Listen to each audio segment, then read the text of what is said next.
ഭൂരിപക്ഷം പാർട്ടി പ്രവർത്തകരും തനിക്കൊപ്പമെന്ന് വി കുഞ്ഞികൃഷ്ണൻ.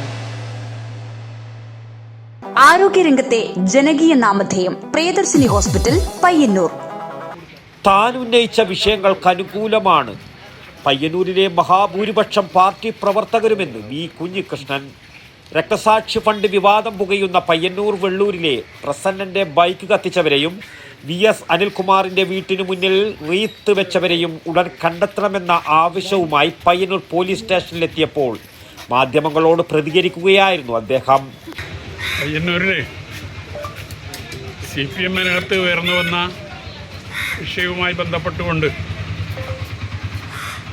എന്നെ പാർട്ടിയിൽ നിന്ന് പുറത്താക്കിയതിനെ അനുകൂലിച്ചും പ്രതികൂലിച്ചുമുള്ള പ്രകടനങ്ങൾ നടക്കുകയുണ്ടായി.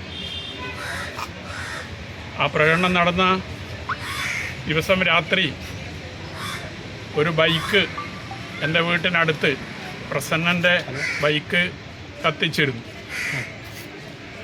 ആ ബൈക്ക് കത്തിച്ചിട്ട് ഇന്നലേക്കൊരു മാസം കഴിഞ്ഞിരിക്കുകയാണ്. ആ ബൈക്ക് കത്തിച്ച ആളുകളെ കണ്ടെത്താൻ ഇതേവരെ പോലീസിന് സാധിച്ചിട്ടില്ല. ഇതേ വിഷയവുമായി ബന്ധപ്പെട്ടുകൊണ്ട് തന്നെയാണ് കണ്ണപുരം പോലീസ് സ്റ്റേഷൻ പരിധിയിൽ എൻ്റെ പുസ്തക പ്രകാശന ചടങ്ങിൽ പുസ്തകം ഏറ്റുവാങ്ങിയ ശ്രീ VS സുനിൽകുമാറിൻ്റെ വീട്ടിന് മുമ്പിൽ റീത്ത് വെക്കുന്ന ഒരു നിലയുണ്ടായി. അതുമായി ബന്ധപ്പെട്ടുകൊണ്ടും പരാതി നൽകിയെങ്കിലും അന്വേഷണം ഇതേവരെ എവിടെയും എത്തിയിട്ടില്ല. ഈ ബൈക്ക് കത്തിച്ചതുമായി ബന്ധപ്പെട്ടുകൊണ്ട് ഒരു 3 ആഴ്ച മുമ്പ് ഞാൻ DYSPയുമായി ബന്ധപ്പെട്ട് അന്വേഷണം ഇഴഞ്ഞ് നീങ്ങുന്നത് സംബന്ധിച്ച് സംസാരിക്കുകയും അന്വേഷണം ഊർജിതപ്പെടുത്താം എന്ന് സമ്മതിക്കുകയും ചെയ്തതാണ്. എന്നിട്ടും കാര്യമായ പുരോഗതിയൊന്നും ഇതുമായി ബന്ധപ്പെട്ടുകൊണ്ട് ഉണ്ടായിട്ടില്ല. 3 ദിവസം മുമ്പ് ഈ 2 വിഷയം വെച്ചുകൊണ്ട് കണ്ണൂർ SP-ക്ക് ഒരു പരാതി ഞാൻ നൽകിയിരുന്നു. ആ പരാതി നൽകിയതിനെ തുടർന്നാണ് ഇതിൻ്റെ വസ്തുതകൾ മനസ്സിലാക്കുക എന്നതും അതോടൊപ്പം തന്നെ അന്വേഷണം ത്വരിതപ്പെടുത്തുക എന്നതും ഉദ്ദേശിച്ചുകൊണ്ട് ഇന്ന് ഇവിടെ പോലീസ് സ്റ്റേഷനിലേക്ക് വരാൻ നിർബന്ധിക്കപ്പെട്ടത്. വന്നപ്പോൾ DYSP സ്ഥലത്തില്ല. SHOവിനെ കണ്ട് കാര്യങ്ങൾ സംസാരിച്ചു. SP-യെ ഫോണിൽ ബന്ധപ്പെട്ടു. പിന്നീട് അദ്ദേഹം തിരിച്ചു വിളിച്ച് ഇതുമായി ബന്ധപ്പെട്ടുകൊണ്ട് ചില കാര്യങ്ങൾ സൂചിപ്പിച്ചിട്ടുണ്ട്. അതോടൊപ്പം തന്നെ ഈ പ്രകടനത്തിൽ പങ്കെടുത്തു എന്നതിൻ്റെ പേരിൽ മാത്രം ഊരുവിലക്ക് കൽപ്പിക്കുന്ന നിലയിലേക്കുള്ള ചില നീക്കങ്ങൾ ചിലരുടെ ഭാഗത്ത് നിന്നുണ്ടാവുകയാണ്. വെള്ളൂരിലെ ഫോട്ടോഗ്രാഫറായ സർഗം ദാമു ഈ ബൈക്ക് കത്തിച്ച അതിൻ്റെ ഉടമയായ പ്രസന്നൻ്റെ ഇളയച്ചൻ കൂടിയാണ് ഈ സർഗം ദാമു. ദാമുവിൻ്റെ ഒരു ഫോട്ടോ പ്രദർശനം കൊട്ടണശ്ശേരി ഉത്സവവുമായി ബന്ധപ്പെട്ടുകൊണ്ട് എല്ലാ വർഷവും നടത്താറുള്ളതാണ്. ഇത്തവണ അത് തുടങ്ങിയെങ്കിലും അത് പലരും ഇടപെട്ട് പാതി വഴിക്ക് അവസാനിപ്പിക്കുന്ന ഒരു നിലയുണ്ടായിട്ടുണ്ട്. അയാളുടെ ജോലിയുമായി ബന്ധപ്പെട്ടുകൊണ്ട് ജോലി നിഷേധിക്കുന്ന നിലയിലുള്ള ചില നീക്കങ്ങൾ തുടർന്നുള്ള ദിവസങ്ങളിൽ ഉണ്ടായിട്ടുണ്ട്. ഇന്ന് നടക്കേണ്ടുന്ന ഒരു പരിപാടി കാറമേൽ ഉണ്ടായിരുന്നു. കാറമേൽ എയ്ഡഡ് LP സ്കൂളും അന്നൂർ പീപ്പിൾസ് ആർട്സ് ക്ലബ്ബും ചേർന്ന് കുട്ടികൾക്ക് ഒരു നാടക പരിശീലന കളരി സംഘടിപ്പിക്കാൻ തീരുമാനിച്ചതാണ്. അത് ഇന്ന് നടക്കേണ്ടുന്ന പരിപാടിയാണ്.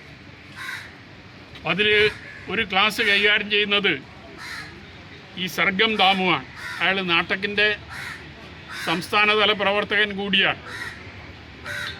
ഇന്നലെ ഇടപെട്ടുകൊണ്ട് സർഗം ദാമുവിനെ ആ പരിപാടിയിൽ നിന്ന് ഒഴിവാക്കിയാലേ ആ പരിപാടി നടത്താൻ പാടുള്ളൂ എന്ന നിലയിലുള്ള നിലപാട് സ്വീകരിക്കുകയും ആ കളരിയിൽ പങ്കെടുക്കേണ്ടുന്ന മറ്റുള്ളവർ, ഉദ്ഘാടകനും ക്ലാസ് എടുക്കേണ്ടുന്ന മറ്റാളുകളും ഇയാളെ ഒഴിവാക്കിക്കൊണ്ടുള്ള പരിപാടിക്ക് ഞങ്ങൾ സന്നദ്ധമല്ല എന്നറിയിക്കുകയും ചെയ്തതിനെ തുടർന്ന് ഇന്ന് ആ പരിപാടി മാറ്റിവെച്ചിരിക്കുക.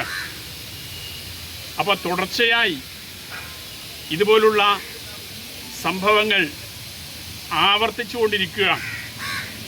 ഇതെല്ലാം ഞങ്ങൾ പോലീസിൻ്റെ ശ്രദ്ധയിൽപ്പെടുത്തിയിട്ടുണ്ട്. ഊരുവിലക്ക് എന്നതൊന്നും ഈ കാലത്ത് നടക്കുന്ന ഒരു കാര്യമല്ല. പക്ഷെ ആളുകളെ ഭീഷണിപ്പെടുത്തി പിന്തിരിപ്പിക്കുന്ന നിലയിലേക്കാണ് കാര്യങ്ങൾ വന്നുകൊണ്ടിരിക്കുന്നത്. ഈ ബൈക്ക് കത്തിച്ച സംഭവമായാലും കണ്ണപുരത്ത് റീത്ത് വെച്ച സംഭവമായാലും പിന്നീട് നവമാധ്യമങ്ങളിൽ വന്നുകൊണ്ടിരിക്കുന്ന ഒരു പ്രചരണമെന്ന് പറയുന്നത് ഇതവർ തന്നെ കത്തിച്ചതാണ് എന്നാണ്. അങ്ങനെ ഒരു വിവരമുള്ള ആളുകൾക്ക് ആ വിവരം പോലീസിന് കൈമാറാലോ. ആരാണ് കത്തിച്ചത് എന്നത് കണ്ടെത്തി ആരായാലും അവരുടെ പേരിൽ നടപടി സ്വീകരിക്കണം, അവരെ നിയമത്തിന് മുമ്പിൽ കൊണ്ടുവരണം എന്നതാണ് ഞങ്ങൾ ആവശ്യപ്പെടുന്നത്. അത് സംബന്ധിച്ച് എസ് പിയുമായി സംസാരിച്ചപ്പോൾ ഈ സംഭവം അന്വേഷിക്കുന്നതിന് വേണ്ടി ഡിവൈഎസ്പിയുടെ നേതൃത്വത്തിൽ ഒരു 3 അംഗ ടീമിനെ ഒരു സ്പെഷ്യൽ ഇൻവെസ്റ്റിഗേഷൻ ടീം എന്ന രീതിയിൽ രൂപീകരിച്ച് ഇതിൻ്റെ അന്വേഷണം മുന്നോട്ട് കൊണ്ടുപോകാം എന്ന് സമ്മതിച്ചിട്ടുണ്ട്. ആ SITയിൽ ആരൊക്കെ ഉണ്ടാകും എന്നതിനെ സംബന്ധിച്ച് ഇന്ന് വൈകുന്നേരം തന്നെ വിവരം നൽകാം എന്നറിയിച്ചിട്ടുണ്ട്. പയ്യന്നൂർ ഡിവൈഎസ്പിയുടെ നേതൃത്വത്തിലാണ് ആ SIT രൂപീകരിക്കുന്നതിന് വേണ്ടി ഇപ്പോൾ SP തയ്യാറായിട്ടുള്ളത്. ആ നിലയിലുള്ള ഒരു പുരോഗതി ഈ സന്ദർശനവുമായി ബന്ധപ്പെട്ടുകൊണ്ട് ഉണ്ടായിട്ടുണ്ട് എന്നതാണ് അറിയിക്കാനുള്ളത്. ഇവിടെ ഇന്നലെ CPMൻ്റെ ഏരിയ കമ്മിറ്റി യോഗം നടന്നതായും ആ ഏരിയ കമ്മിറ്റി യോഗത്തിൽ തർക്കങ്ങൾ ഉയർന്നു വന്നതായും ഒക്കെ പല മാധ്യമങ്ങളും റിപ്പോർട്ട് ചെയ്തിട്ടുണ്ട്. അതുമായി ബന്ധപ്പെട്ടുകൊണ്ട് അന്വേഷിച്ചപ്പോൾ അത് ശരിയാണ് എന്നതാണ് എനിക്ക് മനസ്സിലാക്കാൻ സാധിച്ചിട്ടുള്ളത്. ഇത് ഈ ഞാൻ ഉന്നയിച്ച വിഷയവുമായി ബന്ധപ്പെട്ടുകൊണ്ട് പയ്യന്നൂരിൽ എങ്ങനെയാണ് ജനങ്ങൾ ചിന്തിക്കുന്നത് എന്നതിൻ്റെ ഉദാഹരണമായി തെളിവായി നമുക്ക് ചൂണ്ടിക്കാണിക്കാൻ സാധിക്കുന്നതാണ്. ഒരു കാര്യം ഞാൻ നേരത്തെ മുതൽ പറഞ്ഞുകൊണ്ടിരിക്കുന്നുണ്ട്, ഞാൻ ഉന്നയിച്ച വിഷയങ്ങൾക്ക് അനുകൂലമാണ് ഈ പയ്യന്നൂരിലെ ബഹുഭൂരിപക്ഷം പാർട്ടി മെമ്പർമാരും പാർട്ടിയെ സ്നേഹിക്കുന്നവരും. ആ വിഷയത്തിന് ന്യായമായ ഒരു വിശദീകരണം നൽകാൻ ഇന്നേ വരെ പാർട്ടി നേതൃത്വത്തിന് സാധിച്ചിട്ടില്ല എന്നതാണ് ഇതുവരെയുള്ള അവസ്ഥ. ഒരു തെരഞ്ഞെടുപ്പിലേക്ക് പോവുകയാണ്. സ്വാഭാവികമായും ഇത്തരം സംശയങ്ങൾ ജനങ്ങൾക്കിടയിൽ നിലനിൽക്കുമ്പോൾ അത് തെരഞ്ഞെടുപ്പിൽ CPMനെ പ്രതികൂലമായി ബാധിക്കും. ആ സംശയം തീർക്കാൻ സാധിക്കുന്നില്ലെങ്കിൽ പ്രതികൂലമായി ബാധിക്കുമെന്ന കാര്യത്തിൽ ഒരു സംശയവുമില്ല. അതുകൊണ്ട് ഞാൻ ഉന്നയിച്ച വിഷയത്തിനാണ് മറുപടി പറയേണ്ടത്. ആ നിലയിലേക്ക് ഇപ്പോഴും കണ്ണൂർ ജില്ലയിലെ നേതൃത്വം തയ്യാറായിട്ടില്ല എന്നതുകൂടി ഇതിൻ്റെ ഭാഗമായി സൂചിപ്പിക്കുകയാണ്. ഈ വിവാദങ്ങളൊക്കെ നിൽക്കുന്ന സമയത്ത് തന്നെ ഈ PI മധുസൂദനൻ്റെ പേര് തന്നെയാണ് സംസ്ഥാന കമ്മിറ്റിക്ക് സ്ഥാനാർത്ഥിത്വവുമായി ബന്ധപ്പെട്ട് കൊടുത്തിരിക്കുന്ന ലിസ്റ്റിൽ. ജില്ലാ സെക്രട്ടേറിയറ്റിൻ്റെ തീരുമാനം അങ്ങനെയാണ്. PI മധുസൂദനൻ തന്നെ പയ്യന്നൂർ മത്സരിക്കട്ടെ, മറ്റൊരു പേരിലേക്ക് എത്താൻ കഴിഞ്ഞിട്ടുമില്ല. ഈ വിവാദങ്ങളൊക്കെ നിൽക്കുന്ന സാഹചര്യത്തിൽ അത് പാർട്ടി അത്തരമൊരു തീരുമാനം തന്നെയാണ്, മധുസൂദനെ സംരക്ഷിച്ചു പോരുന്ന തീരുമാനം തന്നെയാണ് എടുക്കുകയും ചെയ്യുന്നത്. എന്താണ് അതിലുള്ളൊരു പ്രതികരണം? ഇതിൽ പാർട്ടി കണ്ണൂർ ജില്ലാ നേതൃത്വം തുടക്കത്തിലൊരു കാര്യം കീഴെ വിശദീകരിച്ചു. പയ്യന്നൂരിലെ സാമ്പത്തിക വിഷയവുമായി ബന്ധപ്പെട്ടുകൊണ്ട് പാർട്ടിക്കൊരു നയാ പൈസയും നഷ്ടപ്പെട്ടിട്ടില്ല, ആരും വ്യക്തിപരമായി ഒരു നയാ പൈസയും അപഹരിച്ചിട്ടില്ല എന്ന് തുടക്കത്തിൽ പാർട്ടി കീഴെ വിശദീകരിച്ചിട്ടുള്ളതാണ്. സ്വാഭാവികമായും അതിൽ നിന്ന് മാറാൻ ജില്ലാ നേതൃത്വത്തിന് സാധിക്കില്ല എന്നതുകൊണ്ടാണ് ഈ കള്ളത്തരം ആവർത്തിച്ചുകൊണ്ടേയിരിക്കുന്നത് എന്നതാണ് മനസ്സിലാക്കാൻ സാധിക്കുന്നത്. ഇന്നലെ ജില്ലാ സെക്രട്ടറി ഉൾപ്പെടെ പങ്കെടുത്തുകൊണ്ടാണ് പയ്യന്നൂർ ഏരിയ കമ്മിറ്റി നടന്നത് എന്നതാണ് മനസ്സിലാക്കുന്നത്. ആ കമ്മിറ്റിയിൽ ഉൾപ്പെടെ പയ്യന്നൂരിൻ്റെ വികാരം എന്ത് എന്നത് ജില്ലാ സെക്രട്ടറിക്ക് നേരിട്ട് ബോധ്യപ്പെട്ടിട്ടുണ്ടാകും എന്ന് കൂടി ഞാൻ മനസ്സിലാക്കുക. ടി എ മധുസൂദനെങ്കിൽ താങ്കൾ ഉന്നയിച്ച എല്ലാ വാദങ്ങളും CPM നിരാകരിക്കുകയാണ്. അങ്ങനെയെങ്കിൽ താങ്കളുടെ പേര് സജീവമായി ചർച്ചയിലുണ്ട്. അല്ല, CPM നിരാകരിക്കാൻ തുടങ്ങിയത് ഇപ്പോഴല്ലല്ലോ, തുടക്കം മുതൽ. അതുകൊണ്ടാണ് പരസ്യമായി എനിക്ക് ഒരു പുസ്തകം എഴുതേണ്ടി വന്നതും മാധ്യമങ്ങളോട് ഈ കാര്യങ്ങൾ പറയേണ്ടി വന്നതും. 4.5 വർഷക്കാലം ഞാൻ പാർട്ടിക്കുള്ളിൽ ഈ വിഷയങ്ങൾ ഉന്നയിച്ചുകൊണ്ട് പോരാട്ടം നടത്തി. അനുകൂലമായ ഒരു നിലപാട് പാർട്ടി നേതൃത്വത്തിൻ്റെ ഭാഗത്ത് നിന്ന് ഉണ്ടാകാത്തത് കൊണ്ടാണ് പരസ്യമായി പറയാൻ ഞാൻ നിർബന്ധിക്കപ്പെട്ടത്. അതുകൊണ്ട് പാർട്ടി നിലപാട് നേരത്തെ ഉള്ളത് ഇതുതന്നെയാണ്, പുതിയ ഒരു നിലപാടുമല്ല. സ്ഥാനാർത്ഥിത്വം സംബന്ധിച്ച് അന്തിമ പട്ടിക വരുമ്പോൾ അത് സംബന്ധിച്ച് അഭിപ്രായം പറയാം. ഏതായാലും പ്രാഥമിക പട്ടിക ജില്ലയിൽ നിന്ന് പോയിട്ടുണ്ട് എന്ന് നിങ്ങൾ പറഞ്ഞത് ഞാനും വിശ്വസിക്കുകയാണ്.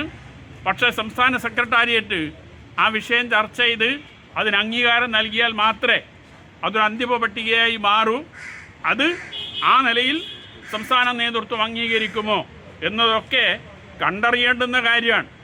കാരണം പയ്യന്നൂരിലുണ്ടാകുന്ന ചലനങ്ങൾ സംസ്ഥാന നേതൃത്വത്തിനുൾപ്പെടെ ബോധ്യമുള്ളതാണ്. EI മധുവിനെ സ്ഥാനാർത്ഥിയാക്കിയാൽ എന്തായിരിക്കും ഉണ്ടാവുക എന്നതിനെ സംബന്ധിച്ച് ചിന്തിക്കാനും അതിനനുസരിച്ച് തീരുമാനമെടുക്കാനുമുള്ള ശേഷി സംസ്ഥാന നേതൃത്വത്തിനുണ്ട് എന്ന് തന്നെയാണ് ഞാൻ കരുതുന്നത്. അതുകൊണ്ട് സംസ്ഥാന നേതൃത്വത്തിൻ്റെ തീരുമാനം വരട്ടെ, ആ സമയത്ത് പ്രതികരിക്കാം എന്നതേ അതുമായി ബന്ധപ്പെട്ടുകൊണ്ട് ഇപ്പോൾ സൂചിപ്പിക്കാനുള്ളൂ. താങ്കൾ മത്സരിക്കുമെന്നുള്ള സാധ്യതകൾ പൂർണ്ണമായും തള്ളുന്നില്ല? അല്ല, അതിപ്പോൾ ഒന്നും പറയുന്നില്ല. സ്ഥാനാർത്ഥിയെ സംബന്ധിച്ച് വരട്ടെ, ആ സമയത്ത് അതുമായി ബന്ധപ്പെട്ടുകൊണ്ടുള്ള കാര്യങ്ങൾ പറയാം. ഇന്നലെ ഏരിയ കമ്മിറ്റിയിൽ നിന്ന് 5 പേര് പുറത്തിറങ്ങി എന്നാണ് മാധ്യമ വാർത്ത. അങ്ങനെയുള്ള കാര്യങ്ങളെക്കുറിച്ചാണ് കുഞ്ഞികൃഷ്ണേട്ടൻ ഇപ്പോൾ ഇവിടെ എല്ലാ അറിവുണ്ട് എന്ന് പറഞ്ഞത്. അത് പൂർണ്ണമായ രീതിയിൽ അത്തരം സംഭവങ്ങൾ നടന്നിട്ടുണ്ട്. അങ്ങനെയുള്ള കാര്യങ്ങൾ ഏരിയ കമ്മിറ്റി നടക്കുന്ന ചർച്ചകളൊക്കെ താങ്കൾക്ക് ഇപ്പോഴും ലഭിക്കുന്നുണ്ട് എന്ന ഒരു വിശ്വാസത്തിലാണ് താങ്കളുള്ളത്. നിങ്ങൾക്ക് ഈ വാർത്ത കിട്ടുന്നുണ്ട് എങ്കിൽ എനിക്ക് കിട്ടൂലേ? കേരളത്തിലെ മാധ്യമങ്ങൾ ഈ കമ്മിറ്റി കഴിഞ്ഞ് നിമിഷങ്ങൾക്കകം ഈ വാർത്ത റിപ്പോർട്ട് ചെയ്യുന്ന ഒരവസ്ഥ ഉണ്ടായിട്ടുണ്ട്. എന്നെ റിപ്പോർട്ടർ ചാനലും ഏഷ്യാനെറ്റ് ചാനലും രാത്രി വിളിച്ചിരുന്നു. ഇങ്ങനെ ഒരു വാർത്തയുണ്ട്, നിങ്ങളുടെ പ്രതികരണം അറിയുന്നതിന് വേണ്ടിയാണ് വിളിക്കുന്നത് എന്നാണ് എന്നോട് പറഞ്ഞത്. ഞാൻ പറഞ്ഞു, അങ്ങനെ ഒരു വാർത്ത എൻ്റെ ശ്രദ്ധയിൽപ്പെട്ടിട്ടില്ല, അതുകൊണ്ട് ഇപ്പം ഞാൻ പ്രതികരിക്കുന്നില്ല. എന്തെങ്കിലും പ്രതികരണം ആവശ്യമാണ് എങ്കിൽ ഞാൻ കാര്യങ്ങളെ സംബന്ധിച്ച് അന്വേഷിച്ച് നാളെ പ്രതികരിക്കാം എന്നതാണ് അവർ 2 പേരോടും പറഞ്ഞ മറുപടി. അപ്പോൾ കേരളത്തിലെ മാധ്യമങ്ങൾക്ക് പയ്യന്നൂർ ഏരിയ കമ്മിറ്റിയിൽ നടന്ന കാര്യത്തെ സംബന്ധിച്ച് വാർത്ത ലഭിക്കുമെങ്കിൽ, വിവരങ്ങൾ ലഭിക്കുമെങ്കിൽ, ഈ കുഞ്ഞീഷ്ണൻ ആ കമ്മിറ്റിയിൽ 10-40 കൊല്ലം പ്രവർത്തിച്ച ഒരാളാണ്. 10-40 കൊല്ലം ഈ പയ്യന്നൂർ ഏരിയ കമ്മിറ്റിയിൽ ഏരിയ കമ്മിറ്റി അംഗമായി പ്രവർത്തിച്ച ഒരാളാണ് വി കുഞ്ഞികൃഷ്ണൻ. അപ്പം അങ്ങനെ വരുമ്പോൾ അതിലൊരു സംശയം ഉണ്ടാകേണ്ട ഒരു കാര്യമില്ലല്ലോ. വിശ്വാസം അർപ്പിക്കുകയാണോ? പ്രത്യേക അന്വേഷണ സംഘം രൂപീകരിക്കുകയാണ്. അല്ല, നമുക്ക് നോക്കാം.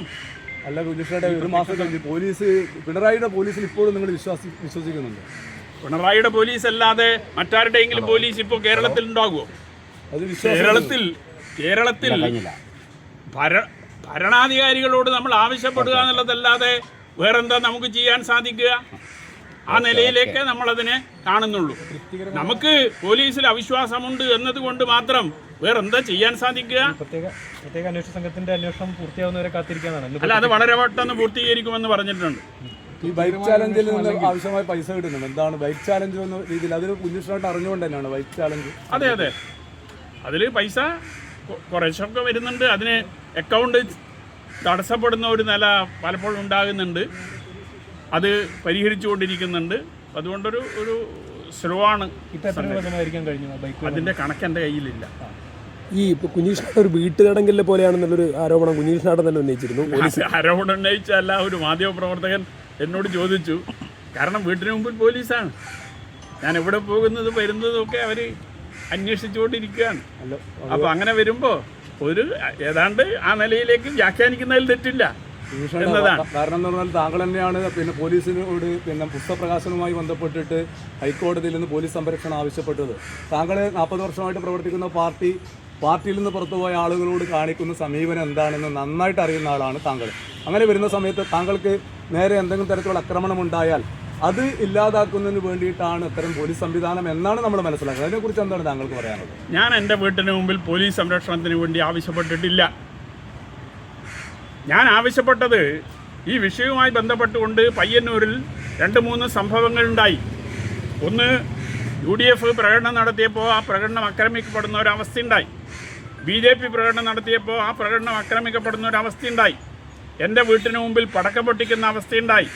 എൻ്റെ വീട്ടിൻ്റെ പരിസരത്ത് ബൈക്ക് കത്തിക്കുന്ന അവസ്ഥയുണ്ടായി. ഇങ്ങനെ വരുമ്പോൾ ഈ പുസ്തക പ്രകാശന ചടങ്ങ് അലങ്കോലപ്പെടുത്താനുള്ള ശ്രമം നടന്നുകൂടായികയില്ല എന്നതുകൊണ്ട് ആ പുസ്തക പ്രകാശന ചടങ്ങിന് മാത്രമാണ് പോലീസ് സംരക്ഷണത്തിന് ഹൈക്കോടതിയെ സമീപിച്ചത്. ആ ചടങ്ങിന് പോലീസ് സംരക്ഷണം അനുവദിച്ചു.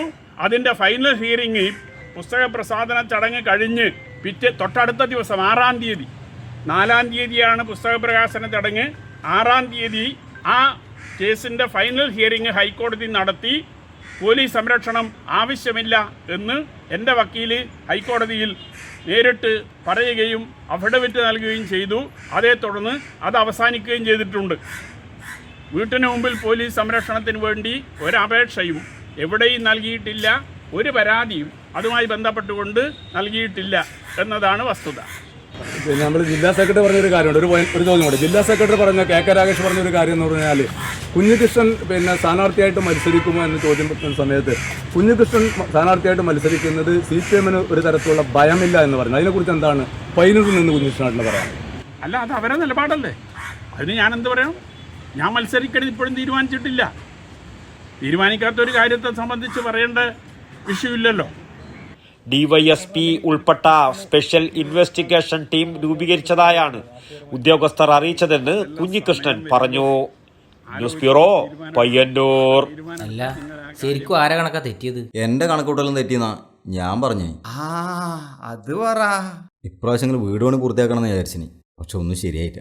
ലോൺ എടുക്കാൻ വെച്ചാൽ വിശ്വസിച്ച് ഏത് ബാങ്കാന്ന്? അത്രേ ഇല്ലൂ. അതിനല്ലേ പയ്യന്നൂർ കാർഷിക വികസന ബാങ്ക്. ആടെയുള്ള കാർഷിക വായ്പ മാത്രല്ലേ? ആര് പറഞ്ഞു? ഭവന വായ്പ, സ്വർണ്ണപ്പണയ വായ്പ, ഉദ്യോഗസ്ഥ ജാമ്യ വായ്പ, കാർഷികേതര വായ്പ തുടങ്ങി എല്ലാ വായ്പകളും ഒരു എക്സ്ട്രാ ചാർജുമില്ലാതെ ഏറ്റവും വേഗത്തിൽ സുതാര്യമായി. അത് മാത്ര കൃത്യമായി തിരിച്ചടക്കുന്നവർക്ക് ഇളവ് നൽകുന്ന ഒരേ ഒരു സ്ഥാപനം. ശരിക്കും? പിന്നെ അല്ല. ഇപ്പം കണക്ക് ശരിയായ? ഏത് കുറുമ്പടിയിലെ? പയ്യന്നൂർ കാർഷിക വികസന ബാങ്ക്, ജനഹിതമറിയുന്ന ബാങ്ക്.